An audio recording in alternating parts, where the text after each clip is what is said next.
আজ আমার আলোচনার মূল বিষয় দোয়া কবুলের 12টি সময়। দোয়া কবুলের 12টি সময়। মানুষ প্রতিটি কর্মে এবং প্রতিটি মুহূর্তে আল্লাহ রাব্বুল আলামিনের সাহায্যের মুখাপেক্ষী। আল্লাহ রাব্বুল আলামিনের সাহায্য ছাড়া মানুষের কোনো কর্মই সফলতার মুখ দেখে না। আর আল্লাহ রাব্বুল আলামিনের সাহায্য পাওয়ার সবচেয়ে বড় মাধ্যম হচ্ছে দোয়া। বান্দা যখন আল্লাহর দরবারে দোয়া করে, আল্লাহ পাক বান্দাকে সাহায্য করেন এবং বান্দার মনের আশা পূরণ করেন।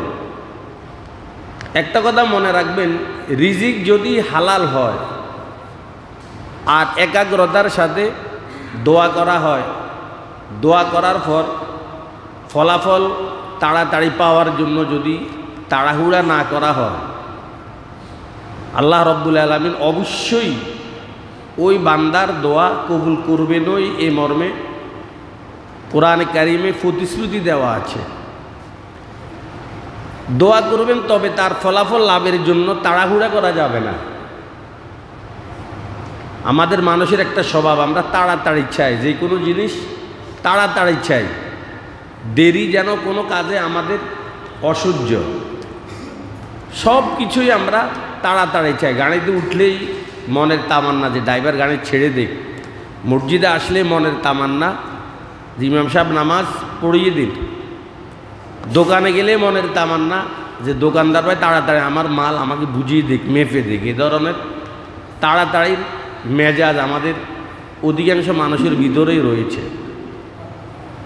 কিন্তু দোয়ার ব্যাপারে নবীজি বলেছেন, রিজিক যদি হালাল হয় আর একনিষ্ঠতার সাথে একাগ্রতার সাথে নিষ্কুলুষভাবে যদি আল্লাহর দরবারে দোয়া করা হয়, তার ফলাফল পাওয়ার জন্য যদি কোনো ধরনের তাড়াহুড়া না করা হয়, আল্লাহ পাক অবশ্যই বান্দার দোয়া কবুল করবেন।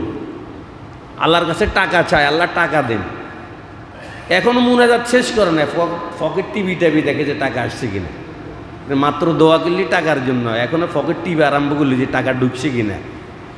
আমাদের স্বভাবটা অনেকটা এই ধরনের। আমি যে আয়াত আপনাদের সম্মুখে পাঠ করেছি, অকালা রাব্বুকুম উদউনি আস্তাজিব লাকুম ইন্নাল্লাযীনা ইস্তাকবিরুনা আন ইবাদাতি সায়াদখুলুনা জাহান্নামা দাখিরিন। আল্লাহ রাব্বুল আলামিন বলেন, অকালা রাব্বুকুম, তোমাদের রব বলেছেন, উদউনি আস্তাজিব লাকুম, তোমরা আমাকে ডাকো, আমি তোমাদের ডাকে সাড়া দিব। নিশ্চয় যারা অহংকার বসে আমার ইবাদত থেকে মুখ ফিরিয়ে নিবে, সায়াদখুলুনা জাহান্নামা দাখিরিন, অচিরেই লাঞ্ছিত হয়ে সে জাহান্নামে প্রবেশ করবে। আল্লাহ পাক বলেছেন, উদউনি আস্তাজিব লাকুম, তোমরা আমাকে ডাকো, আমি তোমাদের ডাকে সাড়া দিব। অন্য আয়াতে আল্লাহ পাক বলেন, ওয়াইদা সাআলাকা ইবাদি আন্নি ফাইন্নি করিব উজিবু দাওয়াতাদ দাঈ ইযা দাআন ফালইস্তাজিবু লি ওয়াল ইউমিনু বি লাআল্লাহুম ইয়ারশুদুন। যখন আমার বান্দারা তোমার কাছে প্রশ্ন করে, ওইদা সালাকা ইবাদি আন্নি, আমার সম্পর্কে, আপনি বলেন ফাইন্নি করিব, আমি তোমাদের অতি নিকটে। উজিবু দাওয়াতাদ দাঈ ইযা দাআন, মানুষ যখন আমাকে ডাকে আমি তাদের ডাকে সাড়া দেই। এই দুটো আয়াত দ্বারা আপনারা কি বুঝেছেন? আল্লাহ পাক আমাদেরকে এই কথা সাফ জানিয়ে দিয়েছেন, বান্দা যখন আমার কাছে দোয়া করবে আমি তাদের দোয়া কবুল করব। ইন্নাল্লাহা লা ইউখলিফুল মিআদ, আল্লাহ কখনো প্রতিশ্রুতি ভঙ্গ করেন না। আল্লাহ দোয়া কবুল করবেনই। তবে দোয়া কবুলের কিছু শর্ত আছে। নাম্বার 1, রিজিক হালাল হইতে হবে। কি হালাল হইতে হবে? রিজিক হালাল হইতে হবে। আল্লাহর নবী হযরতে সাআদ রাদিয়াল্লাহু তাআলা আনহুকে সম্বোধন করে বলেছেন, ইয়া সাআদ আতিব মাতামাক তাকুন মুস্তাজাবাদ দাওয়াত। সাদ যদি হালাল খাবার খেতে পারো, দোয়া করবে, সঙ্গে সঙ্গে তোমার দোয়া কবুল হয়ে যাবে। খাবার যদি হালাল হয়, দোয়া করবে, সঙ্গে সঙ্গে তোমার এ দোয়া কবুল হয়ে যাবে। দেখেন ভাই, দোয়া কবুলের প্রতিশ্রুতি, এটা আল্লাহ পাকের একটা অনুগ্রহ। আল্লাহ যদি আমার দোয়া কবুল না করেন, আমার আর আপনার করার কিছুই আছে? তাহলে দোয়া কবুলের প্রতিশ্রুতি, এটা একটা অনুগ্রহ। আবার আল্লাহ রাব্বুল আলামিন এই অনুগ্রহকে বৃদ্ধি করেছেন, দিন রাতের কিছু মুহূর্তকে সম্মানিত করেছেন। ওই সময়গুলিতে যদি বান্দা আল্লাহর দরবারে দোয়া করে, তাহলে কবুলের আশ্বাসও দেওয়া হয়েছে।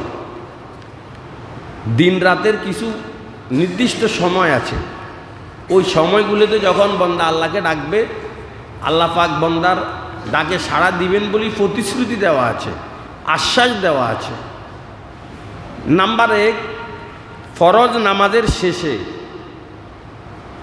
ফরজ নামাজ যে নামাজ আমরা পড়ি, ফজর, জোহর, আসর, মাগরিব, এশা, এই 5 ওয়াক্ত নামাজের শেষে যদি কোনো বান্দা আল্লাহর দরবারে দোয়া করে, হাদিস দ্বারা বোঝা যায় আল্লাহ পাক বান্দার ওই দোয়া কবুল করেন। আন নবী উমামা রাদিয়াল্লাহু তাআলা আনহু قال قلت يا رسول الله أي الدعاء أسمع قال جوف الليل الآخر ودبر الصلوات المكتوبات। আবু উমামা রাদিয়াল্লাহু তাআলা আনহু থেকে বর্ণিত, তিনি বলেন, আমি নবীকে প্রশ্ন করেছি, ইয়া রাসূলুল্লাহ, কোন সময়ের দোয়া সবচেয়ে বেশি কবুল হয়? নবী করিম সাল্লাল্লাহু আলাইহি ওয়াসাল্লাম বলেছেন, দুবরাস সালাওয়াতিল মাকতুবাত, 5 ওয়াক্ত ফরজ নামাজের পর বন্দা যখন আল্লাহর দরবারে দোয়া করে, তখন ওই সময়ের দোয়া আল্লাহ পাক বেশি কবুল করে। 5 ওয়াক্ত ফরজ নামাজের পর, এই হাদিসের ব্যাখ্যা মুহাদ্দিসিনে কেরাম দুইভাবে করেছেন, যে ফরজ নামাজের পরে যদি দোয়া করে আল্লাহ পাক দোয়া কবুল করেন। ফরজ নামাজের পরে এই কথার অর্থ কী? 1 নাম্বার অর্থ হয়েছে নামাজের শেষাংশে, অর্থাৎ সালাম ফিরানোর পূর্বের সময় যখন আমরা দোয়ায় মাসুরা পড়ি, ওই সময়ের দোয়া আল্লাহ পাক কবুল করেন। আমরা না শুধু নির্দিষ্ট দোয়াটা পড়ি, দোয়ায় মাসুরা, আল্লাহুম্মা ইন্নী যালামতু নাফসি যুলমান কাসীরা, কিন্তু এই দোয়াটাই পড়তে হবে, বিষয়টা এমন না। যারা আরবি বুঝে, যারা আরবি সম্পর্কে অবগত আরবের লোক, দেখবেন ওরা অনেক লম্বা লম্বা দোয়া পড়ে দুরূদ শরীফের পরে। আমরা শুধু নির্দিষ্ট একটা দোয়া পড়ি, শুধু দোয়ায় মাসুরা, কিন্তু আমরা অন্য কোনো দোয়া আর কি জানি না। কিন্তু আরবের লোকেরা কি দুরূদ শরীফের পরে দোয়ায় মাসুরার জায়গায় অনেক লম্বা লম্বা দোয়া পড়ে। এটা হলো নামাজের শেষের দোয়া। অথবা সালাম ফিরানোর পরে আল্লাহর দরবারে দোয়া করা, এটাও হইতে পারে। নামাজ হলো সবচেয়ে গুরুত্বপূর্ণ ইবাদত, আর নামাজের মাধ্যমে আল্লাহর বন্ধু হওয়া যায়। আর বন্ধুর কাছে তো কিছু চাওয়া যায় না। আপনি যে কিছু আবদার করবেন, কার কাছে আবদার করবেন? যে আপনার অন্তরঙ্গ, যে আপনার বন্ধু, চাইলে তো ওর কাছেই চাইতে হবে আপনাকে। এখন আপনি যখন নামাজ পড়েছেন, আপনি আল্লাহর বন্ধু হয়ে গেছেন, আল্লাহর সাথে আপনার একটা গভীর সম্পর্ক এখানে স্থাপিত হয়েছে। এখন এই মুহূর্তে আপনি আল্লাহর কাছে কিছু চাইতে পারেন, কিন্তু আমাদের দুর্ভাগ্য, সালাম ফিরানোর সাথে সাথেই আমরা বের হওয়ার জন্য হুমড়ি খেয়ে পড়ি। কে কার আগে বেরিয়ে যেতে পারে। গত কয়েক জুমা আগে আমি বলেছি, আপনি যখন একজন বিত্তশালীর দরবারে যে কোনো একটা উদ্দেশ্যকে সামনে রেখে আসবেন, উদ্দেশ্য যখন হাসিল হয়ে যাবে, আপনি কি সাথে সাথে বের হন, না একটু দেরি করবেন? ওখানে সাথে সাথে আমরা বের হই না, একটু ঘুরাঘাড়ি করি, কারণ এটা দৃষ্টিকটু, যে তাহলে তুমি বুঝি তোমার স্বার্থ পূরণ হয়ে গেছে আর তুমি চলে গেছো, এটা দেখতে অসুন্দর দেখা যায়।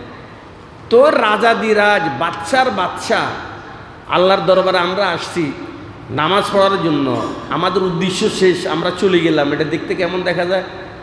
এই জন্য সালাম ফিরানোর সাথে সাথে না বের হই, কারণ এটা দৃষ্টিকটু। দুনিয়ার রাজা বাদশাদের ব্যাপারে যেমন এটা অত্যন্ত খারাপ দেখা যায়, তাহলে আল্লাহর ব্যাপারে এই জিনিসটা কীভাবে ভালো দেখা যাবে? এই জন্য সালাম ফিরানোর সাথে সাথে বের না হয়ে কিছুক্ষণ আপনি এই দরবারে বসে থাকবেন, আয়াতুল কুরসি পার করতে পারেন, কি যেন বলা হয় 3 কুল ফোড়ে গায়ে ফু দিতে পারেন, তাসবিহ ফাতিমি পড়তে পারেন, 5-7 মিনিট আপনার কাজ শেষ হওয়ার পরেও আরও বসে থাকেন, তারপরে বের হন। এটা আল্লাহর কাছে অনেক পছন্দনীয় বন্দারে আমলটা, যে সালাম ফিরানোর সাথে সাথে বের না হয়। তাহলে ফরজ নামাজের পর আল্লাহর দরবারে দোয়া করলে আল্লাহ পাক তার দোয়া কবুল করেন, এই জিনিসটা মাথায় রাখতে হবে। নামকা ওয়াস্তে যে মুনাজাত আমরা করি, আল্লাহুম্মা আমিন, রব্বানা যালামনা আনফুসানা ওয়া ইল্লাম তাগফির লানা ওয়া তারহামনা লানাকুনান্না মিনাল খাসিরিন বিরহমাতিকা ইয়া আরহামার রাহিমিন। ইমামে বলছে, মুসল্লিরা শুনতেও পারে নাও শুনতে পারে, হাত মাত্র তুলেছে আবার হাত রেখে দিয়েছে। আমার মনে হয় যে এটা একটা ফাইজলামি ছাড়া আর কিছুই হয় না। এটা একটা তিরস্কারি করা হয়েছে আল্লাহর সাথে, ইয়ার কি করা হয়েছে। আর আল্লাহ আপনার এই ছোট্ট এই মুনাজাতের মুখে কি আপনি এটা না দিলেও বা কী হইতো। আর যখন মুনাজাতে দিয়েছেন একটু সুন্দর ভাষায় কাকুতি বিনতির সাথে অন্তরটাকে মানে একবার ছোট করে 2 চোখ থেকে পানি ছেড়ে আল্লাহর দরবারে অন্তত 2-3 মিনিট নিয়ে একটা দোয়া করেন। কারণ ফরজ নামাজের পরে দোয়া করলে আল্লাহ পাক বন্দার দোয়া, কথাটা আপনারা বুঝেছেন আমার? বলেন, দোয়া কবুলের 1 নাম্বার সময়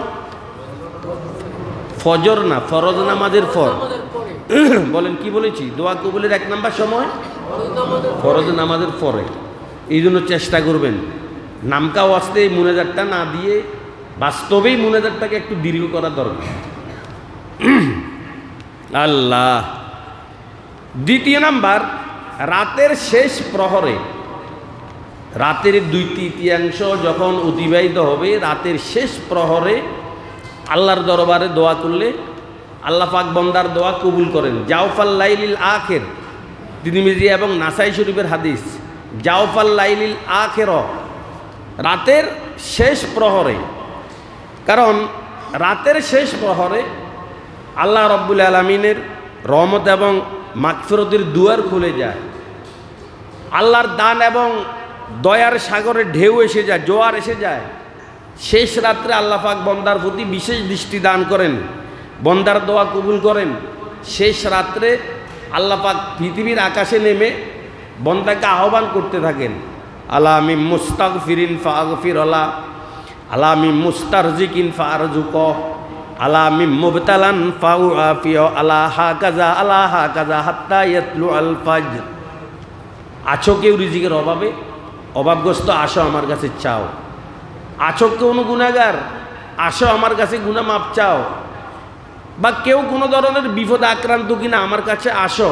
এভাবে আল্লাহ পাক আহ্বান করতে থাকেন। আহ্বান করতে করতে মুসলিম শরীফের রওয়ায়াত আছে, ফালা ইয়াজালু কাযালিকা হাত্তা ইউজি আল ফজর, সুবহে সাদেক উদিত হওয়া পর্যন্ত তথা ফজর নামাজ শুরু হওয়া পর্যন্ত, ফজর নামাজের সময় শুরু হওয়া পর্যন্ত আল্লাহ পাক কীভাবে শেষ রাতের শেষ প্রহরে প্রথম আকাশে এসে সামায় দুনিয়াতে এসে বন্দাকে আহ্বান করতে থাকে। আজকে আমাদের কপালে আগুন লেগেছে, দুর্ভাগা। আল্লাহ যখন আমার অতি নিকটে এসে আমাকে আহ্বান করে, ওই সময় আমি ঘুমে থাকি। এটা আমার দুর্ভাগা, আমার কপাল ফোড়া, এটা দুর্ভাগ্যের একটা আলামত। অন্য কোনো সময়ের কথা নেই, আছে রাতের শেষ প্রহরের কথা। আল্লাহ পাক অতি নিকটে এসে আহ্বান করেন, মান ইয়াদউনি ফাআস্তাজিব লাহ, মান ইয়াসআলুনি ফাউতিয়া, মান ইয়াস্তাগফিরুলি ফাআগফির লাহ। এভাবে আল্লাহ পাক আহ্বান করতে থাকেন। আল্লাহর কিছু ভাগ্যবান লোক, এরা কিন্তু এই সুযোগটাকে হাতছাড়া করে না। এরা দিনে যা দেয় রাত্রে সময়টার জন্য অপেক্ষা করে। এরা রাত্রে তাড়াতাড়ি ঘুমিয়ে যায়, এসার পরে জাগ্রত থেকে থাকে না। ওই সুযোগটা ধরার জন্য এরা খুব তাড়াতাড়ি কি ঘুমিয়ে যায়। কারণ আপনি যদি রাতের 12টা বাজে ঘুমান, খুব অল্প সংখ্যক মানুষের জন্য এটা সম্ভব যে আবার সে শেষ রাত্রে উঠতে পারবে। এটা রেয়ার। হ্যাঁ, আপনি যদি টাইম মেনটেন করেন, এসার পরে যদি আপনি ঘুমিয়ে যান, আপনি এই শেষ রাত্রে উঠতে পারবেন, আল্লাহর ডাকে সাড়া দিতে পারবেন। সবামদ ফরদাদারে ইশকে বাজা, সবামদ কারে সাজে ইশকে বাজা, জুমলা আলম আজমা দর খাবেশু, জুমলা আলম আজম আদর খাবে সুদ, আশেকে রব বাহরে রব্বে তাবে সুদ, আশেকে রব বাহরে রব্বে তাবে সুদ। এই রাতের শেষ প্রহরের অপেক্ষা করে আল্লাহর অনেক ভাগ্যবান মানুষ। আমরা তো শুধু রমজানে তাহাজ্জুদ পড়ি, দেহ যদি পড়ি, অনেকে আবার পড়ে না। চেষ্টা করব মাঝে মধ্যে অন্তত সপ্তাহে 2-1 হলেও আল্লাহর এইটাকে আমরা সাড়া দিব। আল্লাহ আমি মুস্তাক ফিরিন ফাক ফিরলা, আল্লাহ আমি মুস্তার জিকিন, রিজিকের জন্য আমরা কত মানুষের দ্বারস্থ হই, কত মানুষের কাছে গিয়ে আমরা ছোট হই, মাথা নত করি। কিন্তু মানুষ আপনাকে কত দিবে, মানুষের দেওয়ার একটি শেষ আছে, কিন্তু আল্লাহ পাকের দেওয়ার শেষ নেই। মানুষের কাছে অতিরিক্ত চাইলে রাগান্বিত হবে, কিন্তু আল্লাহর কাছে যত চাইবেন আল্লাহ আপনার উপরে हर घड़ी देने के तू तैयार है, जो न मांगे उससे तू बेजार है, जो न मांगे उससे तू बेजार है। এই জন্য ফেয়ারা হাজিরিন, খুব সীমিত সময় আলোচনা করা হবে। আপনি কখন কোন সময় মুনাজাত করলে আল্লাহ পাক আপনার মুনাজাত কবুল করবেন, এই জিনিসটা আমাদের জানা থাকতে হবে। 1 নাম্বার আলোচনায় বলেছি, 5 ওয়াক্ত ফরজ নামাজের পর যদি আপনি আল্লাহর দরবারে দোয়া করেন, হাদিসে প্রতিশ্রুতি দেওয়া আছে, নবীজি বলেছেন আল্লাহ পাক আপনার দোয়া কবুল করবেন। 2 নাম্বার, রাতের শেষ প্রহরে আল্লাহর কাছে যদি আপনি কিছু চান, আল্লাহ পাক আপনার দোয়া কবুল করবেন। 3 নাম্বার, রাতে ঘুম ভাঙলে, আমরা যারা দুর্বল শেষ রাতে জাগ্রত হতে পারি না, আমাদের জন্য রয়েছে বিশেষ একটা সুযোগ, বিশেষ একটা সুযোগ কিন্তু আমাদের জন্য রয়েছে। পৃথিবীতে যত মানুষ আছে প্রত্যেক মানুষেরই রাতে কখনো না কখনো তার ঘুম ভাঙে, রাত্রে 2-1 হইলেও তার ঘুম ভাঙে। এই রাত্রে যখন আপনার ঘুম ভাঙবে, কথাটা মনোযোগ দিয়ে শুনেন, যখন রাত্রে আপনার ঘুম ভাঙবে, বিলম্ব না করে কয়েকটি কালিমা পড়ে নিয়ে আল্লাহর দরবারে দোয়া করবেন। বুখারীর হাদিস, কলা রাসূলুল্লাহি সাল্লাল্লাহু আলাইহি ওয়াসাল্লামা মান তাআররা মিনাল লাইল ফাকালা লা ইলাহা ইল্লাল্লাহু ওয়াহদাহু লা শারীকা লাহু লাহুল মুলকু ওয়া লাহুল হামদ ওয়া হুয়া আলা কুল্লি শাইইন কাদির, সুবহানাল্লাহ ওয়াল হামদুলিল্লাহ ওয়া লা ইলাহা ইল্লাল্লাহু ওয়াল্লাহু আকবার, সুম্মা ক্বালা আল্লাহুম্মা গফিরলি আও দাআ ফাইন তাওয়াজ্জা ওয়া সাল্লা কুবিলাত সালাতু। এই হাদিসে নবীজি বলেছেন, আমার কোনো উম্মতের যদি রাত ঘুম ভেঙে যায়, যে 12টা বাজে হোক, 1টা বাজুক, 2টা বাজুক, 3টা বাজুক, অর্থাৎ ঘুম যাওয়ার পরে রাতের যে কোনো একটা সময় তার ঘুম ভেঙে গেছে, কি বলেন, ঘুম ভাঙে কি না? ভাঙার পরে কোনো জিনিস চিন্তা না করে এই কালিমাটা একবার পড়বেন, লা ইলাহা ইল্লাল্লাহু ওয়াহদাহু লা শারীকা লাহু লাহুল মুলকু ওয়া লাহুল হামদ ওয়া হুয়া আলা কুল্লি শাইইন কাদির, সুবহানাল্লাহ ওয়াল হামদুলিল্লাহ ওয়া লা ইলাহা ইল্লাল্লাহু ওয়াল্লাহু আকবার। এই কালিমাটা একবার ঘুম ভাঙার সাথে সাথে, আপনাকে ওযু করা লাগবে না, এবার শোয়া অবস্থায় এই কালিমাটা একবার পড়ে সুম্মা ক্বালা আল্লাহুম্মা গফিরলি, তারপরে যদি বলে আল্লাহ তুমি আমাকে মাফ করে দাও, আও দাআ, অথবা যেই কোনো জিনিস তার প্রয়োজন, ওই দোয়াটা পড়ে যদি এইভাবে কি করে আল্লাহর দরবারে দোয়া করে, অথবা ওযু করে যদি নামাজ পড়ে, কুবিলাত সলাতুহু, নামাজ পড়লে আল্লাহ পাক তার নামাজ কবুল করবে। আর ওই শোয়া অবস্থায় যেই কোনো দোয়া করবে আল্লাহ পাক তার দোয়া কবুল করবেন। কথাটা বুঝেছেন? তাহলে তাহাজ্জুদ পড়া লাগবে না। যদি আপনার ঘুম ভাঙে, বিলম্ব না করে এই কালিমাটা পড়বেন। আবার বলতেছি, লা ইলাহা ইল্লাল্লাহু ওয়াহদাহু লা শারীকা লাহু লাহুল মুলকু ওয়া লাহুল হামদ ওয়া হুয়া আলা কুল্লি শাইইন কাদির, সুবহানাল্লাহ ওয়াল হামদুলিল্লাহ ওয়া লা ইলাহা ইল্লাল্লাহু ওয়াল্লাহু আকবার। এই কালিমাটা পড়েই দোয়া করবেন শোয়া অবস্থায়। এল যত ইম্পর্টেন্ট কি কি জিনিস আপনার প্রয়োজন আপনি জানেন, আল্লাহ পাক আপনার দোয়া কি, আপনার কথাটা বুঝছেন আমার? রাতে ঘুম ভাঙলে এই দোয়াটা মুখস্থ করে নেবেন, অবশ্যই আপনারা এই দোয়াটা পড়বেন। 4 নাম্বার, আজানের সময় যদি বন্দা আল্লাহর দরবারে দোয়া করে, মানে আজান চলছে, মুয়াজ্জিন আজান দিচ্ছেন, ওই রানিং মানে আজান চলা অবস্থায় যদি আল্লাহর দরবারে কোনো বান্দা দোয়া করে মনে মনে, দোয়ার জন্য তো আর হাত উঠানো জরুরি না। ক্বালা রাসূলুল্লাহি সাল্লাল্লাহু আলাইহি ওয়াসাল্লামা সিনতান লা তুরাদ্দান আও কাল্লামা তুরাদ্দান আদ-দুআউ ইনদান নাদা ওয়া ইনদাল বাস হিনা ইয়ালহামু বাযুহুম বাযা, রাওয়াহু আবু দাউদ। দুটো দোয়া আল্লাহ পাক খুব কম ফেরত দেন, দুই সময়ের দোয়া আল্লাহ পাক খুব কম ফেরত দেন। নাম্বার 1, আদ-দুআ ইনদান নাদা, মুয়াজ্জিন যখন আজান দেয় তখন আল্লাহর দরবারে কি করা? মুয়াজ্জিন যে আজান দেয় শুনেন নাকি আপনারা? অনেকে শুনে না, কিন্তু আসলে শুনেন নাকি আপনারা?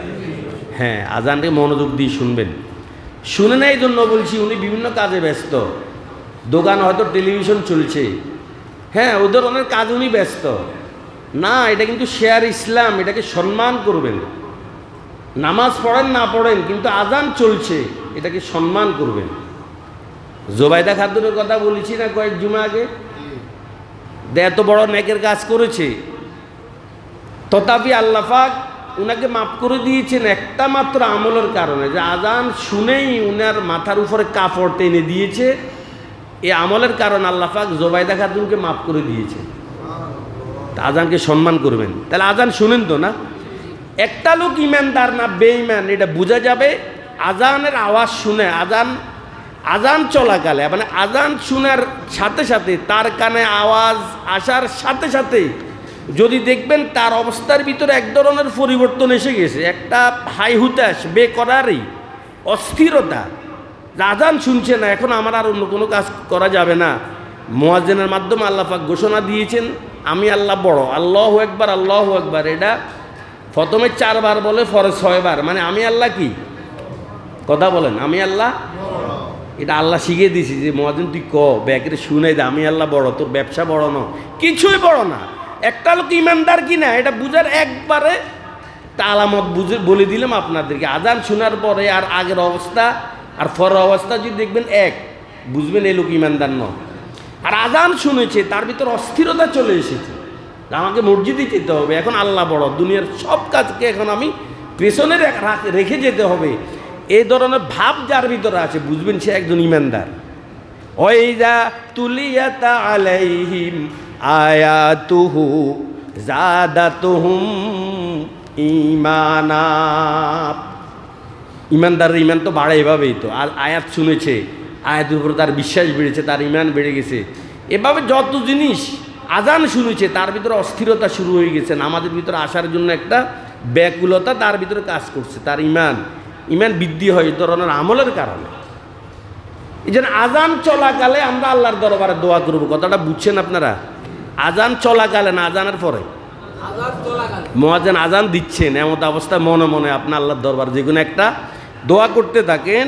এই আবু দাউদ শরীফের হাদিস দ্বারা বোঝা যায় তার দোয়া আল্লাহ পাক ওই সময় কবুল করবেন। নাম্বার 5, আজানের জবাব দেওয়ার পরে দোয়া। আজান তো মুয়াজ্জিন দিয়েছেন, আজানের জবাব মুয়াজ্জিন যা বলবে আপনিও তা বলবেন। মুয়াজ্জিন যখন বলবে আল্লাহু আকবার, আল্লাহু আকবার, আপনিও বলবেন কি? এভাবে প্রত্যেকটা কালিমা মুয়াজ্জিন যেভাবে বলবে আপনিও ওইভাবে বলবেন। সালা রাজুলুন ইয়া রাসূলুল্লাহ ইন্নাল মুয়াজ্জিনিনা ইয়াবযুলুনা। একজন সাহাবী নবীকে এসে প্রশ্ন করলেন, ওগো আল্লাহর রাসূল, মুয়াজ্জিন যারা তারা তো সওয়াবের দিক দিয়ে আমাদের থেকে অনেক এগিয়ে যাচ্ছে, কারণ মুয়াজ্জিনদের অনেক সওয়াব, তাদের গান লম্বা হবে। যতটুকুন পর্যন্ত আজানের আওয়াজ গিয়েছে প্রত্যেকটি জিনিস কিয়ামতের দিন তার পক্ষে আল্লাহর দরবারে সাক্ষী দিবে। মুয়াজ্জিন সওয়াবের দিক দিয়ে এগিয়ে যাচ্ছে, আমরা তো পিছনে রয়ে গেলাম। নবী বলেছেন, সাহাবী চিন্তা করার কোনো কারণ নেই, তোমরা মুয়াজ্জিনের সম পরিমাণ সওয়াব পাবে যদি একটা আমল করতে পারো। কুল কামা ইয়াকুলুন, মুয়াজ্জিনে যা বলবে তোমরাও তা বলবে। ফাইজান তাহাইতা ফাসাল তুতা, রাওয়াহু আবু দাউদ। যখন মুয়াজ্জিনের আযান শেষ হয়ে যাবে তখন আল্লাহর দরবারে তোমরা দোয়া করো। ফাসাল তুতা, আযানের জবাব দেওয়ার পরেই বন্দা যখন আল্লাহর দরবারে দোয়া করে, আল্লাহ রব্বুল আলামিন বন্দার দোয়া কবুল করে। আযান শেষ হওয়ার পরে বন্দা, আযানের জবাবের পরে যখন বন্দা দোয়া করে, আল্লাহ পাক বন্দার দোয়া কি কবুল করেন। তারপরে আযান এবং একামতের মধ্যবর্তী সময়, আপনাদের আযান হয়ে গেছে 12:15, একামত দিবে হয়তো 1:40। আযান এবং একামতের মাঝে মধ্যবর্তী সময় যদি বন্দা আল্লাহর দরবারে দোয়া করে, আল্লাহ পাক বন্দার দোয়া কবুল করেন। এই জিনিসটা মাথায় রাখবেন। আযান হয়েছে, আমি মসজিদে চলে এসেছি, সুন্নত পড়েছি, আমার কাজ কি? জিকির আজকার করতে পারি, সংক্ষিপ্ত আকার আল্লাহর দরবারে একটা মুনাজাতও করতে পারি। ক্বালা রাসূলুল্লাহি সাল্লাল্লাহু আলাইহি ওয়াসাল্লাম, আদ-দুআউ লা ইউরাদ্দু বাইনাল আযান ওয়াল ইকামা ফাদউ। ও আমার সাহাবীরা, আযান এবং একামতের মধ্যবর্তী সময়ের দোয়া আল্লাহ রব্বুল আলামিন কবুল করেন। ফাদউ, অতএব তোমরা আল্লাহর দরবারে দোয়া করো। আল্লাহর দরবারে আল্লাহ আযান একামতের মধ্যবর্তী সময় আল্লাহ পাক বন্দার দোয়া কবুল করেন। ইনশাআল্লাহ আমরা যারাই আলোচনা শুনছি, আমাদের ভিতরে এমন একটা আগ্রহ যেন আজ থেকে জন্ম নেয় যে আমি আযান এবং একামতের মধ্যবর্তী সময় আল্লাহর দরবারে দোয়া করব।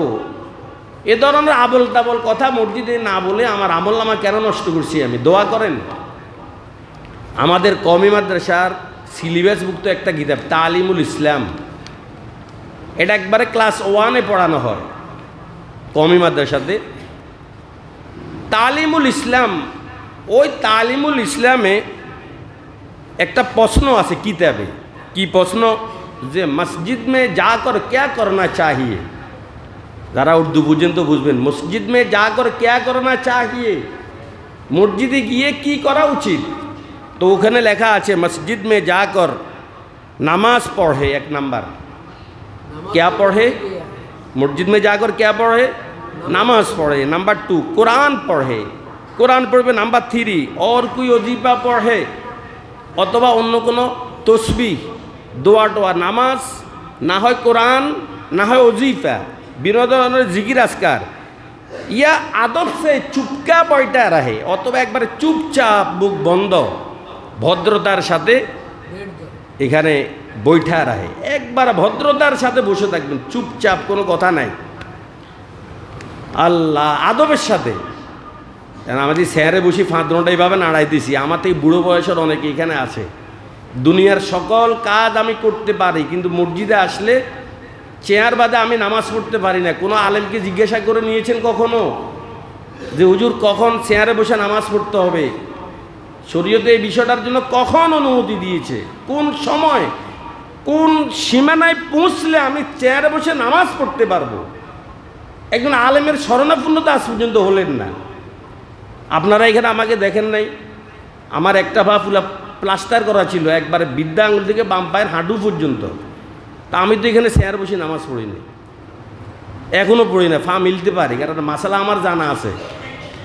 আল্লাহ আদব সে চুপকা বইটা রাখে, একবার খুব ভদ্রতার সাথে, যত প্রয়োজনীয় কথা হোক এখন আমি বলবো না, মসজিদ থেকে বের হয়ে আমি বলবো, কারণ আমার কথার কারণে কোনো মুসল্লির নামাজ নষ্ট হতে পারে। এটা কার দরবার? রাজাদিরাজ আল্লাহর দরবার। আল্লাহর এক আরেফ যখন অজু করতেন তখন ওনার চেহারা বিবর্ণ হয়ে যেত। জিজ্ঞেস করলেন, আপনি অজু করছেন, চেহারা বিবর্ণ হচ্ছে কেন? উনি বলেন, আতাদ্রুন বাইনা ইয়াদাইমান উরিদু আন আকুম, জানো এখন অজু করে আমি কার দরবারে যাব? আপনি যখন এখন আদালতে, আপনাকে যেতে হবে আদালতে, হাকিম সাহেব এজলাসে বসা আছেন, আপনি আদালতে যাবেন, এমত অবস্থা আমার আর আপনার অবস্থাটা কেমন হয়? ভিতরে একটা কম্পন থাকে কি না? কথা যে কেউ বলে না যে আমার জানে আমার ব্যাপারে কি ফয়সালা হয়, কি আজকে ফয়সালা হয়। হাকিম সাহেব আদালতে বসা আছেন, এজলাসে উনি আসন গ্রহণ করেছেন, আমি গেলে কি যেন ফয়সালা হয়। ভিতরে একটা কম্পন আসে, হাসি আসে না, ভিতরে টেনশনে কাজ করে। কিন্তু মসজিদ এটা কার দরবার? রাজাদিরাজ মহান আল্লাহ রব্বুল আলামিনের দরবার। আমাকে আপনাকে কেমন মানে ভীত হওয়া দরকার, কেমন আতঙ্কিত থাকার প্রয়োজন যে এটা তো আল্লাহর দরবার। কিন্তু এই ভয়টা আমার আর আপনার ভিতরে নেই। আমরা দুনিয়ার যত ধরনের গপ সব ইয়ের কি আমরা মসজিদে করি, মানে আল্লাহকে কোনো ফাত্তাই যেন আমরা দিচ্ছি না। আল্লাহ আজান এবং একামতের মধ্যবর্তী সময় দোয়া। তারপর মসজিদ মে খেলনা কুদনা সুর মাছানা ये बुरी बात है। খেলাধুলা করা, চিৎকার করা এটা অত্যন্ত খারাপ। শুধু মসজিদের ভিতরে না, বাইরে দাঁড়িয়ে যদি আমি কথা বলি আর এই কথার আওয়াজ যদি কোনো মুসল্লির কানে এসে তার এবাদতে ডিস্টার্ব হয়, এটাও আমার জন্য গুনাহ হবে। ওমান নাজলামু মিম্মান মানা মাসাজিদাল্লাহ আন ইউযকারা ফীহি ওয়া সাআ ফী খরাবিহা। এদেরকে আল্লাহ ভাষায় আল্লাহ ওদেরকে বড় জালেম বলেছে, যারা মানুষের ইবাদতে নামাজে কি করে, ডিস্টার্ব করে। এদেরকে আল্লাহ পাক কি বলেছেন? বড় বড় জালেম। শুধু জালেম না, 7 নাম্বার জিহাদের সময় যখন তুমুল বেগে লড়াই চলে, ওই সময় যখন বন্দা আল্লাহর দরবারে দোয়া করে, আল্লাহ পাক বন্দার দোয়া কবুল করেন। নাম্বার 8 সেজদারত অবস্থায়, যখন বন্দা আল্লাহর দরবারে দোয়া করে সেজদা অবস্থায়। আকরাবু মা ইয়াকুনুল আবদু মির রাব্বিহি ওয়া হুয়া সাজিদুন ফাকসিরুদ দুআ। নফল নামাজে যখন আমরা দাঁড়াবো, আমরা অধিকভাবে এভাবে নফল নামাজের সেজদা গিয়ে আমরা আল্লাহর দরবারে লম্বা লম্বা দোয়া করতে পারি। নাম্বার 9 রোজা অবস্থায় যখন বন্দা আল্লাহর দরবারে দোয়া করে, আল্লাহ পাক বন্দার দোয়া কবুল করেন। এটা কি রমজানের রোজা না যেই কোনো রোজা? কে কয় রমজানের? যেই কোনো রোজা অবস্থায় যদি বান্দা আল্লাহর দরবারে দোয়া করে, সোমবার বৃহস্পতিবার আপনি রোজা রাখলেন, আল্লাহর দরবারে দোয়া করলে সালাসু দাওয়াতিন লা তুরদ্দু, 3 ধরনের দোয়া ফেরত দেওয়া হয় না। নাম্বার 1 দাওয়াতুল ওয়ালিদ, মাতা পিতার দোয়া এবং বদদোয়া। 2 নাম্বার অদাওয়াতুস সাইম, কোন রোজাদার যদি আল্লাহর দরবারে দোয়া করে। 3 নাম্বার অদাওয়াতুল মুসাফির, মুসাফির যখন আল্লাহর দরবারে দোয়া করে, কোনো কাজে আপনি ঢাকা যাবেন, চিটাং যাবেন, বাইরে ভিন্ন কোনো জেলাতে যাবেন, 48 মাইল যখন আপনি অতিক্রম করেছেন, আপনি মুসাফির, আপনার বস থেকে, আপনার বসতি থেকে। এই মুসাফির অবস্থায় ঢাকা যাবেন, কাজ কি একটা মসজিদে ঢুকে আল্লাহর দরবারে দোয়া করেন, যেহেতু মুসাফিরের দোয়া আল্লাহ পাক কবুল করেন। আলোচনা শেষ, একটা কথাই আমি বলছি, জুমার দিনের বিশেষ মুহূর্তের দোয়া। জুমার দিন হাদিসে আছে একটা সময় আছে, এটা অনির্দিষ্ট। একটা সময় আছে, এটা কি অনির্দিষ্ট, শুক্রবারে পুরো দিন বন্দা ওই সময় যদি আল্লাহর দরবারে দোয়া করে, আল্লাহ পাক বন্দার দোয়া কবুল করেন। এখন জুমার দিন দোয়া কবুলের সময় সম্পর্কে হাফেজ ইবনে হজর আল আসকলানি রহমতুল্লাহ আলাই 43টি মত উনি উল্লেখ করেছেন। উল্লেখ করার পরে উনি বলেছেন সবচেয়ে বিশুদ্ধতম মত হচ্ছে 2টি। নাম্বার 1, ইমাম সাহেব মিম্বরে যখন খুতবা দেওয়ার জন্য উঠবে, মিম্বরে খুতবা দেওয়ার জন্য উঠার সময় থেকে নিয়ে নামাজ শেষ করা পর্যন্ত এই সময়টার ভিতরে যদি কোনো মানুষ আল্লাহর দরবারে দোয়া করে, আল্লাহ পাক বন্দার দোয়া, অথবা আসরের নামাজের সময় থেকে নিয়ে সূর্য অস্ত যাওয়া পর্যন্ত যদি বন্দা আল্লাহর দরবারে দোয়া করে, আল্লাহ পাক বন্দার দোয়া কবুল করেন। এই 2টা সময় শুক্রবারে আমি যখন মিম্বরে উঠেছি, মনে মনে দোয়া করবেন, হাদিসে আছে দোয়া কবুল করবে। অথবা শুক্রবারে আসরের নামাজের সময় থেকে নিয়ে সূর্যাস্ত হওয়া পর্যন্ত আল্লাহর দরবারে, বিভিন্ন মাদ্রাসাতে এই আমলটা আছে, আসরের নামাজের পরে ছাত্রদেরকে মাগরিব পর্যন্ত ধরে রাখে, বিভিন্ন ধরনের দোয়া করানো হয়। আল্লাহ 12 নাম্বার, মুসলমান যখন অপর মুসলমানের জন্য দোয়া করে, আল্লাহ পাক তার দোয়া কি কবুল করে। ইন্না আসরাআদ দুআয়ে ইজাবাতান দাওয়াতু গায়বিন লিগায়বিন। এই কথাটা একটু মনোযোগ দিয়ে শুনে 1 মিনিটের ভিতরে আমি শেষ করে দিচ্ছি। আপনি যখন অপর মুসলমানের জন্য দোয়া করবেন, আল্লাহ পাক আপনার দোয়া কি, হাদিসে আছে নবীজি বলেছেন, মনে করুন আপনার একটা জিনিসের প্রয়োজন, যে জিনিসটাই হোক, ঘর হোক, বাড়ি হোক, টাকা হোক, সন্তান হোক, আপনি এভাবে দোয়া করতে পারেন, আল্লাহ অমুককে একটা ঘর দান করো। ঘর দরকার কিন্তু কার?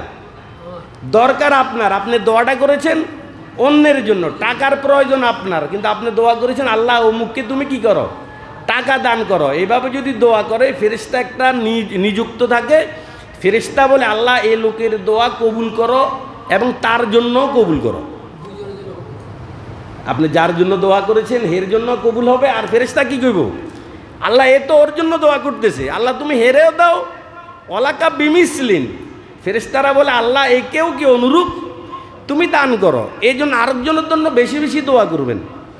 যে জিনিস আপনার প্রয়োজন এটা অন্য জিনিসের জন্য, অন্য মানুষের জন্য দোয়া করবেন, তখন ওই ফেরেশতারা আপনার জন্য ওই বিষয়টা নিয়ে কী করে, আমিন বলে দোয়া করে। আমি আমার সীমিত সময় আপনাদের সম্মুখে একটা বিষয় নিয়ে আলোচনা করেছি, যে মানুষ প্রতিটি কাজে প্রতিটি কর্মে আল্লাহ পাকের মুখে ফিকি, আল্লাহর দয়ার মুখে ফিকি। আর মানুষ বেশি দোয়ার মাধ্যমে আল্লাহর দয়ার অংশীদার হয়, দোয়ার মাধ্যমে। কখন দোয়া করব আমরা সেটাও জানি না। আমি 12টার সময় দোয়ার কথা বলেছি, এই 12টার সময় ইনশাল্লাহ আমরা আল্লাহর দরবারে দোয়া করব। নাম্বার 1, প্রতি 5 ওয়াক্ত ফরজ নামাজের পর আমরা আল্লাহর দরবারে দোয়া করব। নাম্বার 2, রাতের শেষ প্রহরে। নাম্বার 3, রাতে যখন ঘুম ভাঙবে তখন আল্লাহর দরবারে দোয়া করবেন। নাম্বার 4, আজানের সময়, আজান চলাকালে আল্লাহর দরবারে দোয়া করব। নাম্বার 5, আজানের জবাব দেওয়ার পরে আল্লাহর দরবারে দোয়া করা। নাম্বার 6, আজান এবং একামতের মাঝে মধ্যবর্তী সময় আল্লাহর দরবারে দোয়া করা। নাম্বার 7, জিহাদের ময়দানে যখন তুমুল গতিতে লড়াই চলছে তখন আল্লাহর দরবারে দোয়া করলে আল্লাহ পাক দোয়া কবুল করেন। নাম্বার 8, সেজদারত অবস্থায় আল্লাহর দরবারে দোয়া করলে আল্লাহ পাক বান্দার দোয়া কবুল করেন। নাম্বার 9, রোজা অবস্থায় আল্লাহর দরবারে দোয়া করলে আল্লাহ পাক বান্দার দোয়া কবুল করেন। নাম্বার 10, সফরে আল্লাহর দরবারে দোয়া করলে আল্লাহ পাক বান্দার দোয়া কবুল করেন। নাম্বার 11, জুমার দিনের বিশেষ মুহূর্তে আল্লাহর দরবারে যদি দোয়া করে আল্লাহ পাক বান্দার দোয়া কবুল করেন। আর মুসলমান যখন অপর মুসলমানের জন্য দোয়া করে আল্লাহ পাক বান্দার দোয়া কবুল করেন। এই 12টা বিষয় আমি আলোচনা করেছি। চেষ্টা করব এই 12টার সময় যে কোনো এক সময় যেন আমি দোয়া করতে পারি। আল্লাহ পাক আমাদেরকে তৌফিক দান করুন।